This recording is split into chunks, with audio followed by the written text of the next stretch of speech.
Sabahın xeyir Azərbaycan. Gəlin birlikdə maraqlanaq. İnsanlar yolu keçəndə ən çox nəyə diqqət yetirirlər? Avtomobilini özü qorusun, bəs eləyir hələ.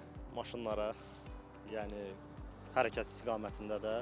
Amma əsasən piyada keçidindən istifadə eləmək lazımdır. Yolu keçəndə adətən nəyə fikir verirsiniz? Heç nəyə. Yolun sağına baxıram, soluna baxıram, keçiddən keçirəm. Piyada keçidinə. Nəqliyyatın hərəkətinə. Maşın yoludsa sağa, sola, bir də ki, svetoforun qaydalarına uyğundur.